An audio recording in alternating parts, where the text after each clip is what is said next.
Yes. Lady Hooper, we finished on the 15th of February 1990 with that minute that was put up to you. The next meeting of the advisory committee took place on the 24th of April 1990. I'm not going to bring it up on the screen, but so that we have the reference for the record, it is NHBT 5072_098. And at that meeting, it was again agreed that a note should be prepared for ministers. That note is at NHBT, and could we have this on screen, please, Lawrence? NHBT 5061_130. And this is also referred to at page 60 of your witness statement. We'll just read through the note. Sent again to Dr. Metters and to your private secretary. Again, it comes from this time it comes from Mr. Canavan. The date is the 1st of May 1990, a week after the advisory committee meeting. What the note says is this: ministers may recall that the question whether to screen all blood donations for hepatitis C virus has been under discussion in the advisory committee on the virological safety of blood. This note is to advise Minister of Developments. In France, Belgium, Luxembourg and Finland, screening has recently been introduced for all donations, and in Italy the screening is voluntary. However, at its meeting on the 24th of April, our committee reaffirmed its view that the introduction of routine screening would not yet be justified. The new tests developed in the United States have not been approved by the Food and Drugs Administration, and there are still unresolved difficulties concerning the tests. The committee has advised that a pilot study should be carried out to learn more about the significance of a positive reaction to the test and the extent to which it predicts infectivity, which could be transmitted in blood. A working party has been set up to draw up a protocol for the study, and this will be considered at the ACVSB's next meeting on the 24th of July. The department will be asked to provide funds for the study. Until its size and nature have been defined, it is difficult to estimate a cost, but it may be substantial. We shall report again to Minister after the next ACVSB meeting. And it doesn't say when that meeting will be? It doesn't, no. But we'll... I can't remember, were they monthly meetings? Or? No, the next meeting was actually held on the 2nd of July 1990. So sometime later. So there is usually a couple of months at least between the meetings. You're not being asked to do anything with this minute, are you? This is being provided to you for information. And sorry, to go back to the beginning, that was also copied to other ministers. If we could just have the whole document again there, please, Lawrence. Thank you. Yeah. We can see... actually, it doesn't seem to have been... No. At least in this version. No. Whether or not there is another version that exists that was copied to other ministers, I don't know. Mm-hmm. Okay, thank you.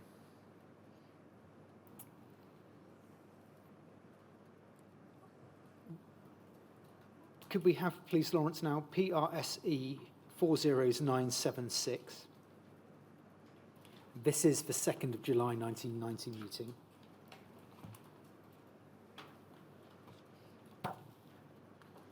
You can just see the date there from the first page. If we turn, please, to the second page. These are the minutes. Dr. Metters again in the chair. Dr. Raymond, Mr. Canavan of the Secretariat, and then observers include Dr. Rotblatt. If we could go to point 5, please. The minutes record this. Dr. Raymond was asked to summarise the course of events since the last meeting in April, resulting in the necessity of a reconsideration of the committee's decision. Dr. Raymond said that the FDA had decided to approve hepatitis C screening and that America had already introduced the screening and other countries were following. More studies had been carried out confirming that hepatitis C reduced infection and RIBA was now available as a supplementary test. It was now felt that a study along the lines of those talked about in April was no longer viable and the meeting had therefore been brought forward so that a decision on the introduction of UK hepatitis C testing could be reached. I'll just pause there. That paragraph contains information that the FDA had approved the hepatitis C screening and it had been introduced in the United States. But it doesn't say when. It doesn't say when.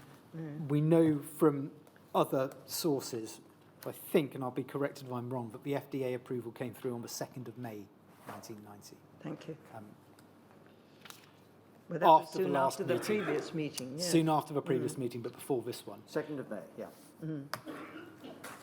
And that's, so we have the information that the FDA has approved, America has introduced, other countries are following. And would you agree that there is an element of urgency in that paragraph? Then we go over to 6 and 8, please. The chairman, this is Dr. Metters, said that he was aware of the testing carried out in America and other countries. However, the operational matters would need to be carefully considered. The meeting's main purpose was to reconsider the principle of hepatitis C screening. The secondary purpose was to look at the draft protocol and decide which tests to use.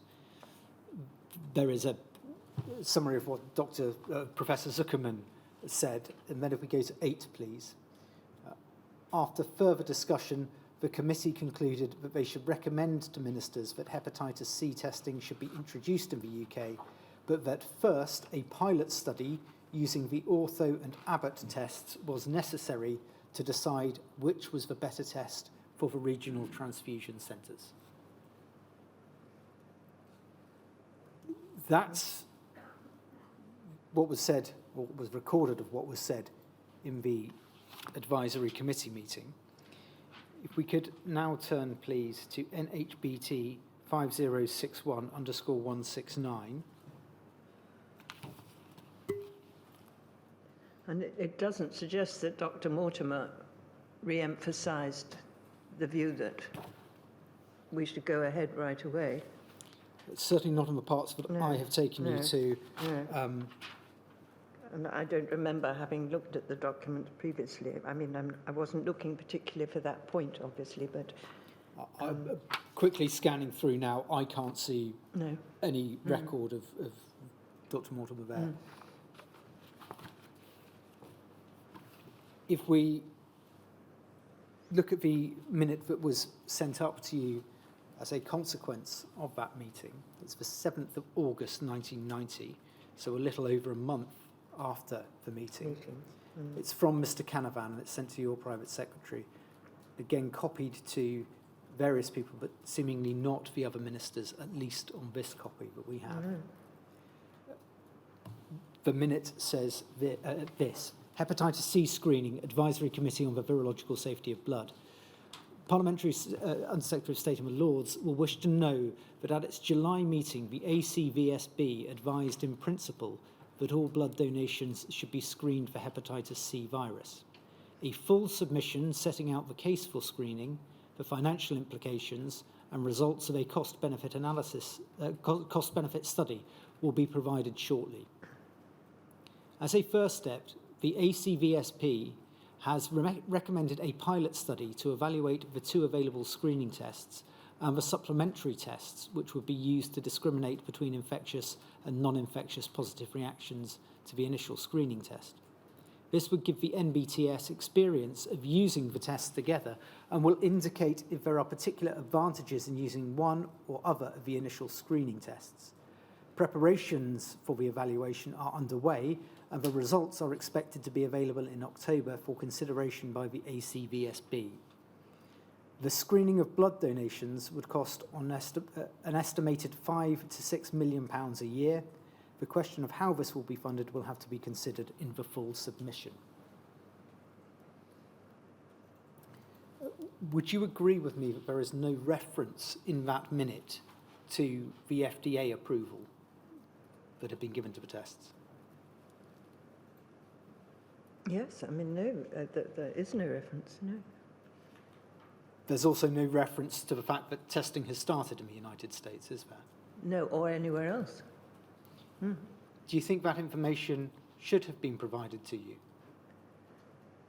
Well, since it was referred to in the previous note, I can only assume now that it was considered that I would have seen them both together. Or I could refer back to the previous note. The previous note, by the previous note, do you mean the submission made to you on the 1st of May 1990? The previous submission Is made that to the one that referred to the testings in other European countries? And, It referred to other European countries having begun to test. yes. But it also said... But I thought it said in America as well. No. Oh, right. If we perhaps we can have it up on a split screen, please, Lawrence. NHBT 5061_130.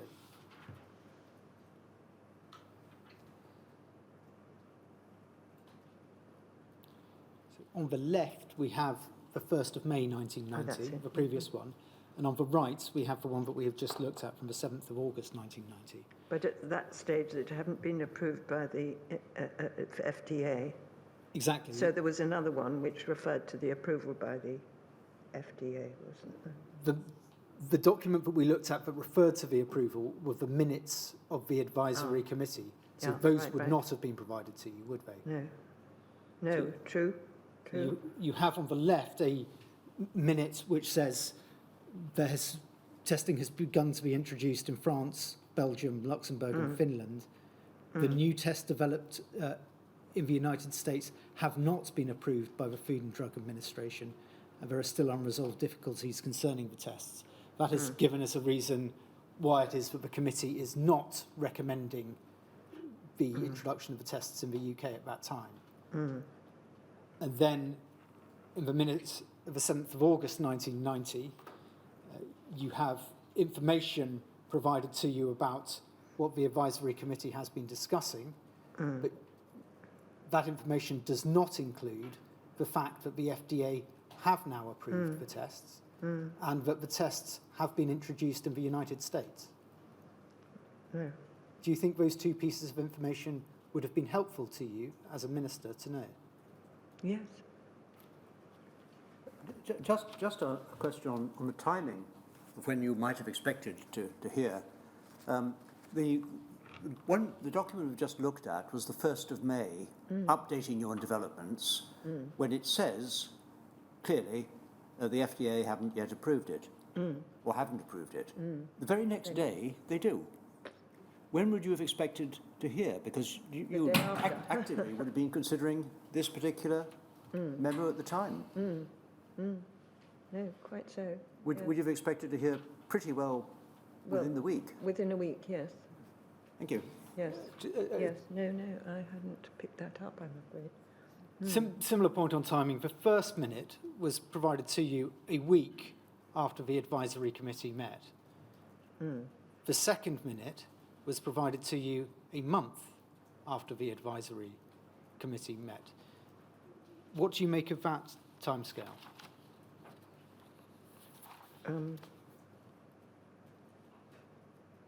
I mean, summer holidays, August.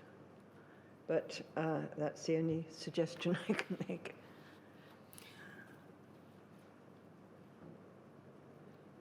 The next meeting of the advisory committee came on the 21st of November 1990. You summarise it in your statement, and I'm just going to read that summary. It's at WITN 7005001. And can you give me the statement reference, Sorry, yes, please? it's page 62, paragraph 31.15. I'm just going to bring it up on the screen and we'll read through it.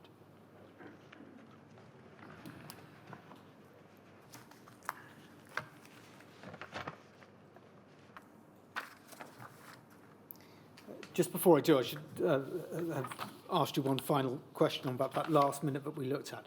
You weren't being invited for it to make a decision. No. For example, you weren't being asked, should we conduct these pilot studies before introducing it? You were being told that the pilot studies were being introduced. Yes, but they were talking about pilot studies further back, and indeed, I now feel that I should have picked up the fact that they didn't seem to have got going on them.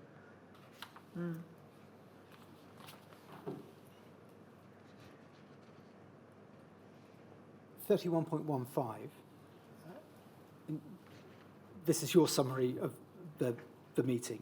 I'm aware that the ACVSB held their 8th meeting on the 21st of November 1990 and have been referred to a copy of the minutes.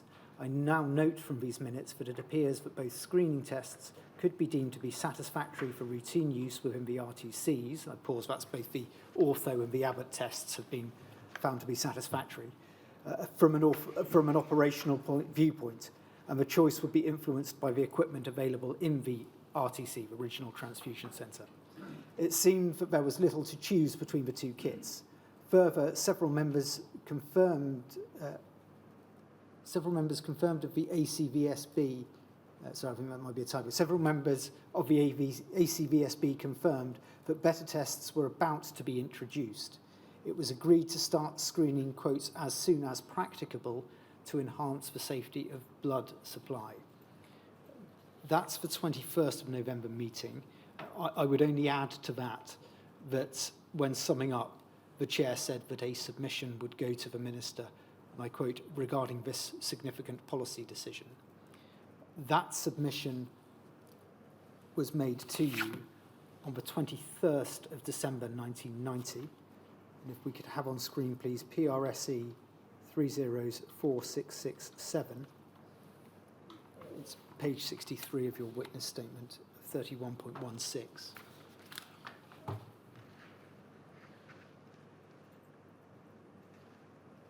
Again, the first thing to note about this is the date. It is a month after the advisory committee meeting. Does it surprise you that it took a month to get the submission to you? Another month, yes.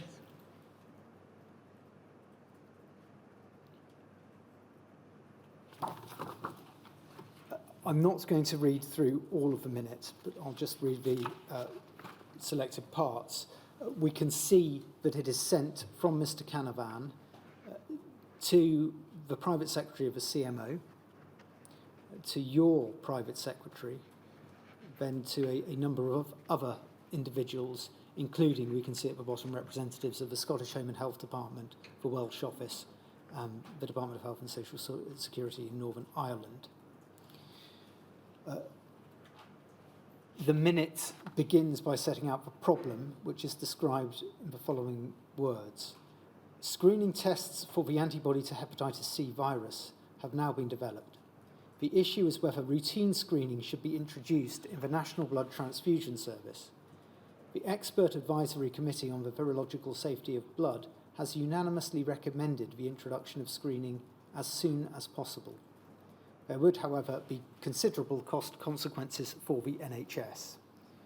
Recommendation: it is recommended that screening should be introduced as a public health measure. The other UK health ministers are also being asked to approve the introduction of screening in their transfusion services.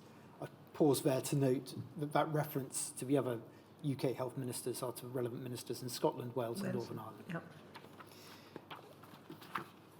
We then go over to the next page, please, or sorry, a section setting out the background, which I won't take you through. But if we go to the second page, we can see there is a summary of the recommendation given by the advisory committee. If we look in particular at paragraph 8, in light of the results, these are the results of the trials that have been conducted, the committee took the view that with the existence of the current test procedures, to continue a policy of not screening poses an unacceptable risk to the recipients of blood. The committee recognised that detailed cost benefits of HCV screening could not be quantified. Nevertheless, their unanimous conclusion was that the UK should follow the lead of an increasingly long list of countries who have introduced HCV screening in order to significantly reduce the load of non-A, non-B post-transfusion hepatitis. They firmly recommend the introduction of screening as soon as practicable. Mm-hmm. That is what is said in that paragraph, summarising the committee's views. If we could turn to the next page, there's a section dealing with the financial implications of screening and an analysis of the value of money, value for money. And then point 11, funding. No special provision has been made for HCV testing in the HCHS budget. The cost to RTCs would therefore have to be found from the general allocation. Since RTCs will be moving away from direct funding by regions from the 1st of April 1991, the cost of screening would have to be reflected in higher handling charges to hospitals for blood supplies. The Public Health Laboratory Service, who would carry out the supplementary tests, would have to find the cost of some £1 to £1.5 million by charging RTCs for the service. This too would be reflected in the blood handling charges. In total, the screening would add nearly £6 million to the RTC's revenue operating costs of approximately £70 million per annum. Details of the options considered for reducing costs are set out in Annex C, together with the reasons for rejecting them. Now, this is why I asked you earlier about the internal market. Yes. We're on the cusp here, aren't we, of a shift from the traditional model of funding, where there was a split between what the regional health authorities would fund and what the Department of Health would fund centrally.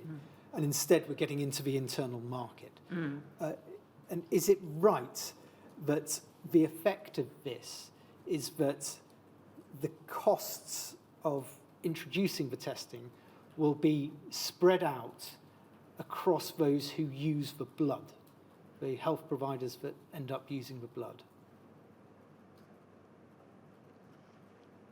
Are you saying, was that implied by this, or was... Is that what the logic of the funding I think arrangements so, is? yes. Looking at it now.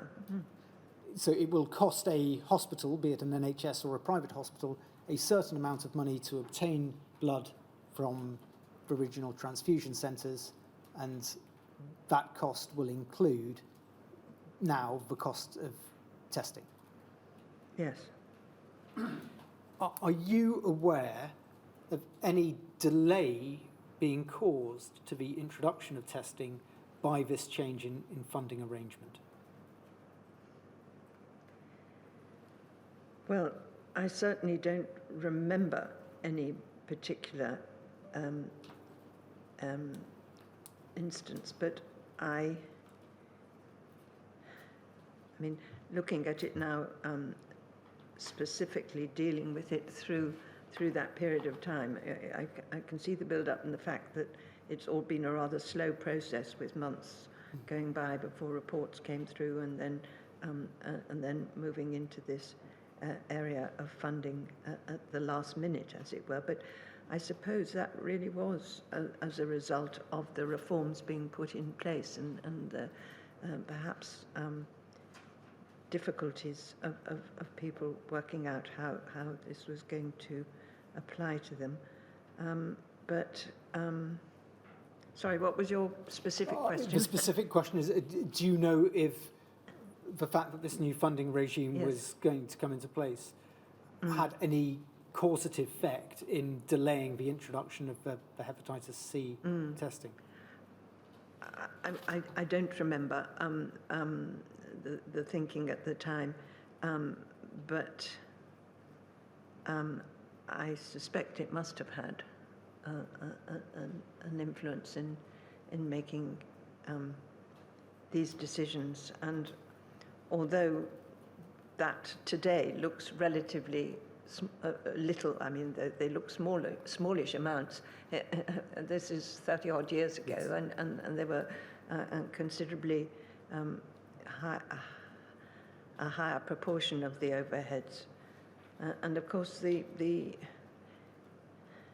we're talking about the addition of the testing, and although blood was donated voluntarily, there were a lot of these handling charges that added on.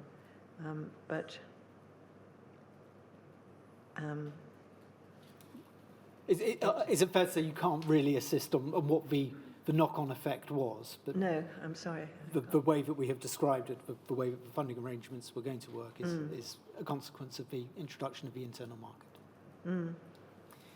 Let's turn then to the final conclusions of the submission that we'll put to you. 15, 16 and 17 on, sorry, page 4. My fault, Lawrence. Timing of introduction. What is said there is, in view of the operational matters that need to be discussed and finalised, it is unlikely that routine screening could be introduced before the 1st of April 1991. Conclusions. In view of the ACVSB's firm recommendation that routine screening should be introduced as a public health measure, the possible risks of litigation and the fact that other countries are routinely testing blood donations for the virus antibodies, any further delay in the introduction of HCV testing in the UK would be difficult to defend. We therefore recommend the introduction of routine screening for HCV antibodies. We ask if the Parliamentary Secretary, Under-Secretary of State for the Lords, is content that screening should be introduced and that preparations should be made to introduce it as soon as practicable. This appears to be, then, the first time that you have been asked positively for a decision. And I think I agreed. You did. I won't take you to the document because a very short agreement where you communicate to Mr. Canavan on the 16th of January 1991 that you do agree with that proposal, and you commented, I don't see we have any option. Also, before that, on the 31st of December 1990, the Chief Medical Officer had also indicated his agreement with the recommendation. For the record, the references are at paragraphs 31.19 and 31.20 in your statement. But the short and long of that is that you did agree to the submission that was put to you. Turning then to the date of the introduction for the testing. In that submission, it was said that it would be unlikely that the screening could be introduced before the 1st of April 1991. In your witness statement, I won't take you through all of the documents, but in your witness statement, it's apparent, and we know from other sources as well, that the date slipped first to the 1st of July 1991 and later to the 1st of September 1991. The reference is 31.27 and 31.28 of your statement. In your statement, you explain that it is not clear what you personally were told about that slippage of date. And you conclude at 31.35 by saying, I cannot recall being made aware of any change in date.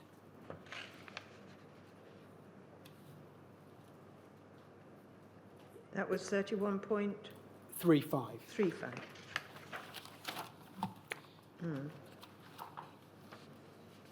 We're ever conscious of the fact that we don't have a full documentary record.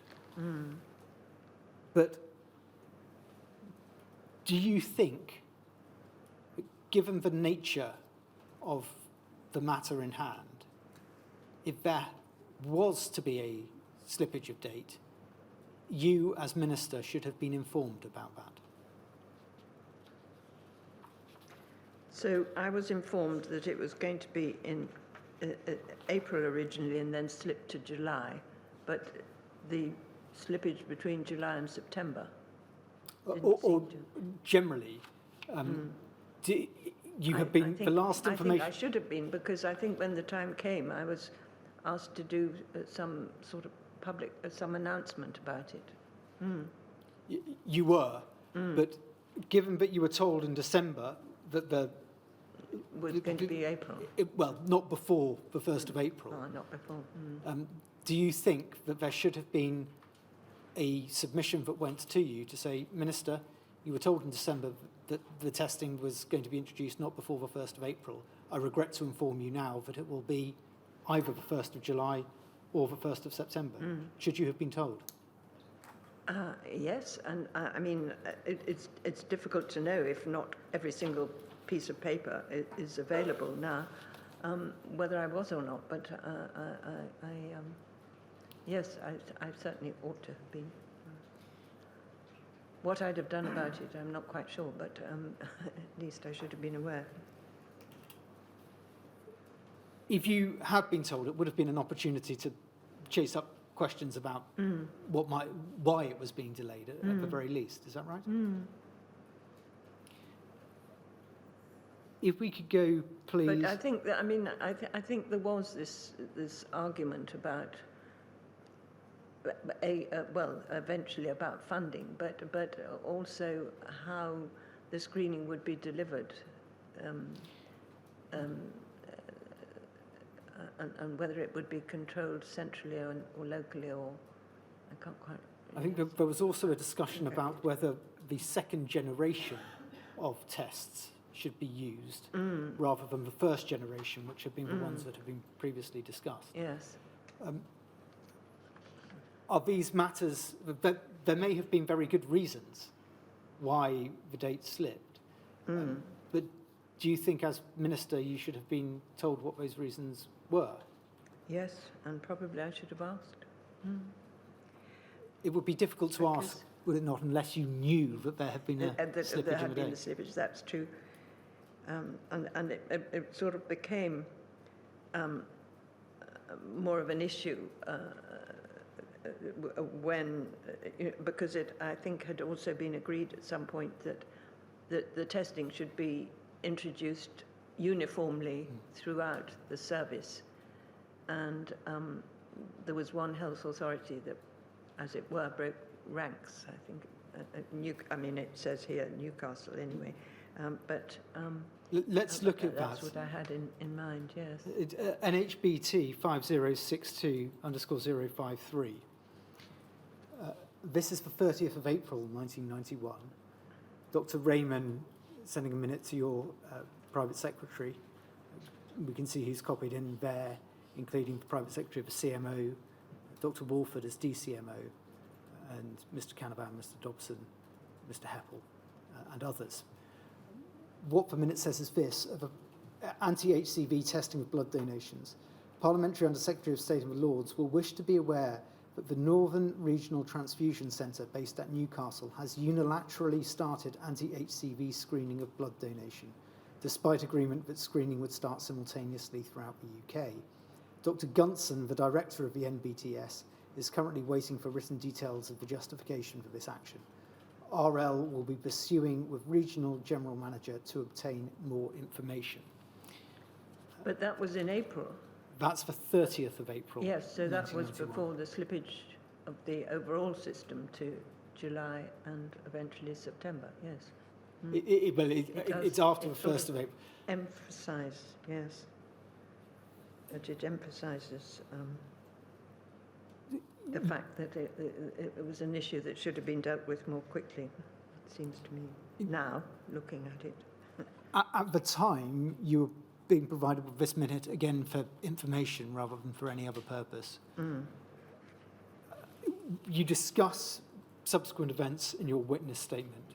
I'm not going to go through all of the detail there, but in short, Dr. Metters thought that the question of whether a universal date for testing should be maintained was one that should go to a minister. That's at 31.42. Mr. Dobson thought that the matter was best addressed directly with Newcastle, with ministers being kept in reserve, and that's 31.45. And you say that Mr. Dobson's approach is consistent with the fact that you haven't been shown any further documents after that minute that we have just looked at, discussing the situation in Newcastle or asking for ministerial involvement. If it is the case that the matter was not brought back to you, do you think that it should have been? With hindsight, yes. Looking back then at this whole issue of testing and the work of the ACVSB and the information that you were provided with the knowledge that you have now, do you think that the adage of advisors advise, ministers decide was followed appropriately in respect of this matter?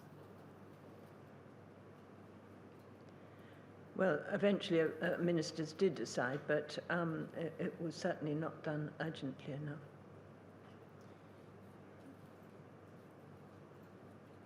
Do you have any other concerns about the information that was provided to you, when it was provided, and when you were asked to provide decisions? Well, again, we're looking back, aren't we? Yes, and I feel somewhat responsible, and that I perhaps should have picked it up myself. But as we've said before, there were a lot of other things going on at the same time, and that applies not only to me, but to the people in my private office and everyone else, I suppose. Out of fairness to those on the committee, I'd just like to ask you this. We discussed earlier whose responsibility it would be to decide that a matter should go to the minister. You, of course, weren't at the committee meetings, and you didn't experience the dynamic that took place within them. Are you able to say, from your knowledge, who it was who could or should have taken those decisions? Or are you merely drawing inferences from the papers that you have seen? Sorry, you're saying... So I garbled my question. Yeah. You weren't at the meetings. No, Can you say who it was who could or should have brought matters to ministers' attention? Well, since other reports on the committee's meetings were brought to my attention by the chairman, who was Dr. Metters, I think, I presume, yeah, it would have had to be him, or if he consulted the CMO, which I don't know. And again, I noticed that that was at around the time of Sir Donald Aitchison's retirement and Sir Kenneth Culman taking over. And I think, of course, I think it was John Major on Monday who drew attention to the fact that the Gulf War was going on at that time, and there were huge fears about biological warfare, and that this committee would have been very much involved in that. So in a way that might explain some of the delays as well. But yes, with hindsight, it should all have happened more quickly. One final topic from me then, and it's moving on to a series of general reflections that you spoke about in your witness statement. Paragraph 40.1, if we could have that on the screen, please, Lawrence, WITN 7005001. You were asked by the inquiry to reflect on various matters and how the conduct of the matters with which you were involved was handled at the time. And one of the reflections you gave is this. It's at page 75, 40.1. 75, yes, I haven't got there yet, sorry. Sorry, we should have a previous paragraph as well to give it context. 75, okay. 39.2 and 40.1, please. You said this: time and careful consideration were given to these issues by ministers, by experts and by officials, each trying to find the right solution to the challenges raised above, and trying to balance various competing considerations at the time. I do not feel that I would wish to criticise any individual for the efforts made. Firstly, do you stand by that? Yes. And then the second observation you make is this: but looking back now, it occurs to me that one thing we did not, but could have done, was to invite those affected by this tragedy for meetings to hear more directly about their lived experiences and to improve our collective understanding.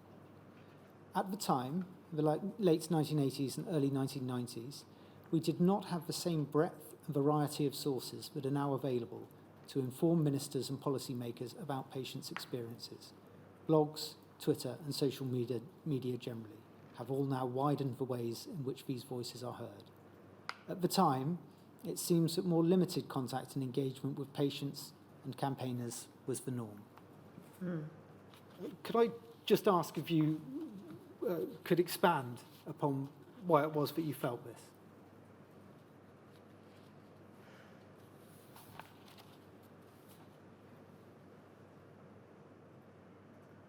Well, again, looking back, I mean, at the time, with all that was going on in the department, it was good to feel that you had responsible and advice being given to you, and your job was to make the decision eventually. But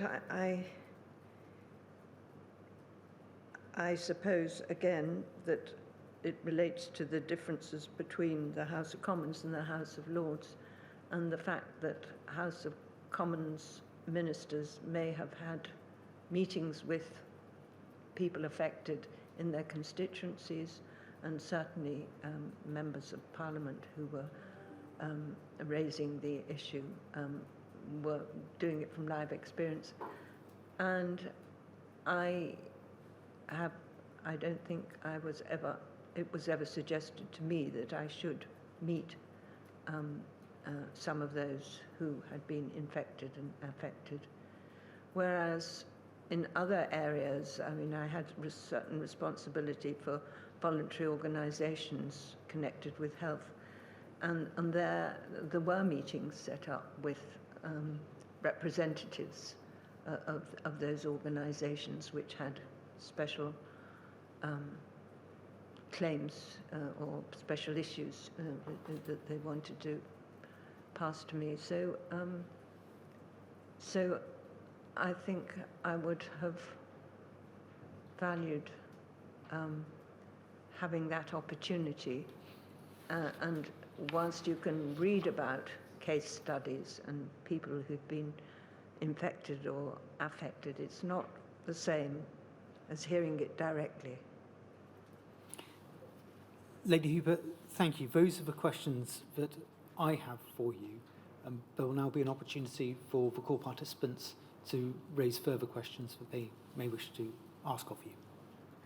Okay, thank you. Now that opportunity does need time, but it won't be long. The general pattern is that we take a break now so that Council can field the questions which will come to him. Let me explain the background. The inquiry has a large number of core participants. Those who are legally represented have a right to put questions through Council, which they have, which arise out of what you've said in your statement or what you've said today. And they must be given that opportunity. To make that opportunity meaningful, they have to have the time to do it. And the time, some will be in this room, some will be watching remotely, and Mr. Hill will have to field those questions so he knows what he's going to ask you. I don't know how many of those questions there'll be. I don't know how long it'll take, but I can tell you that we won't sit again to hear those questions until at least 3:15. It's not before 3:15. And it'll be... It's about half an hour. Is it about half an hour? That's no more. It may be more than half an hour, but it won't be any less. So you have at least until 3:15, and you'll be told if there's a further delay because perhaps further questions are coming in or some are coming in rather late. But that's what's going to happen. So not before 3:15. Thank you.